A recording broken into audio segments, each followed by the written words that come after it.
For years, I struggled getting the NMM gold effect I was looking for. I could never figure out what I was doing wrong. Well, I finally did figure it out. And it was all because one big mistake. So today, I'm gonna share with you all the missing puzzle pieces that you need to paint an awesome NMM gold. What was the big mistake that I kept making that you need to absolutely avoid, and how you can actually get there pretty fast with little to no blending. Before I tell you all about my biggest mistake that was setting me up to fail miserably, let me show you what I did first. Painting this sanguinary guard that was kindly provided from Ars Manufactorea. Thank God I have a local game store that sends me some minis because Games Workshop don't love me. Why, please? Anyway, I started base coating all the armor in a yellowish brown, similar to the good old snakebite leather. I used AK paints, Hull Red, and Sahara Yellow in a 1:3 ratio. You can clearly see as I apply this that the paint covers pretty easily. That's not just because the covering power of AK paints is awesome, but also because I am using the proper consistency. Beginners and even intermediate painters tend to overthin their paints when they really don't need to. Here I'm pretty much doing 2 thick coats, if you know how to use the perfect base coat consistency. I talked about this a lot in my Foundations System program, and it really helped my students, saving a shit ton of time that you could reinvest in learning blending or just do something else. 2 thin coats are never 2. They're more like 500,000 at that consistency, so no thanks. I think I'll pass on that. I then started building the first highlight layer, adding even more Sahara Yellow to the mix. I highly suggest you start building your color mixes now, because then you'll know exactly how much Sahara Yellow you need to add, because this is gonna be our middle tone between the base coat and the next highlight. That's gonna be pure Sahara Yellow, spoiler. So the color you need to mix in this step has to be a middle ground between the two. Here I'm just going around the model, picking out the main reflection of the armor after choosing the golden angle to look this model from, which in this case is this side. Don't forget about those secondary reflections, because those are really pivotal to sell the effect. This layering isn't really regular layering. I'm doing something I rarely do because I am A, very impatient, and B, I crave instant gratification.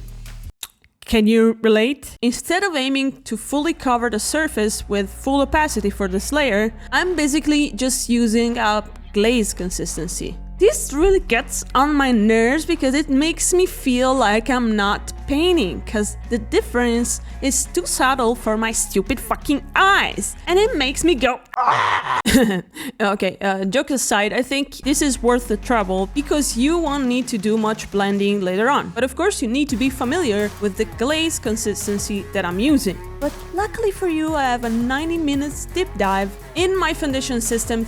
You'll find the pillars of mini painting no creator is making content about. So check that out, link in the description. But let's move on to time to get back some of that mental stability. And I did that by cleaning up a little bit the model by separating the armor plates from one another using pure Hull Red. You see why in this stage you might be feeling kinda meh about what you're painting. Contrast is very low, there's nothing striking about the model, it's just that awful ugly face. But trust me, it's all gonna be fine. It's just a face, okay? You're gonna move past this, I swear. But that's why I'm doing the black lining / recess shading now, because that's gonna give a little bit more contrast to the model and will make me feel less like I'm painting a piece of crap.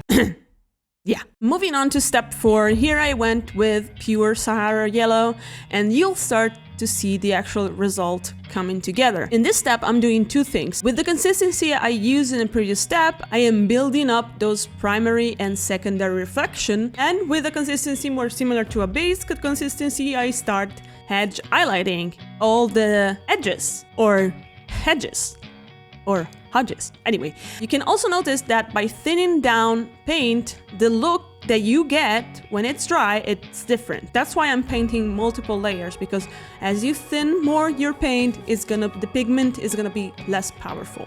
As I continue with my second highlight layer, let me tell you what was the big mistake that I was making for all those years. You see, even if they're both reflective surfaces, gold and steel behave slightly different. They have some things in common, like reflection placement and reflection patterns, but the approach needs to be slightly different. Especially if you want a warm saturated gold. For a warm saturated gold, you need to start with a lighter base coat. The contrast is gonna be way smaller compared to the black to white NMM contrast. You see, I was treating NMM gold the same as NMM steel or silver, and that was setting me up for a yucky result. Okay, but now look at this, Alice. This NMM is boring as fuck. I want contrast, I want shadow depth. Well, so do I, okay? So calm the f down. I still wanted to push the highlights a little bit more, so I mixed to the Sahara yellow some pale yellow still from AK Interactive, thinning it down to the same consistency as before. Here I cover less space, I hedge highlight in more specific spots. Of course, for hedge highlighting, I'm gonna use a more base coat consistency because I wanted to cover more. Keep in mind, here I wanna keep some room for pure yellow and eventually some white. I'm also starting to separate the main primary reflection even more. You always want to do that if you want to achieve realism in your reflection. You don't have to do that because many painters, well, don't really do that and the effect looks good. It's just more realistic but also more complex, so really up to you.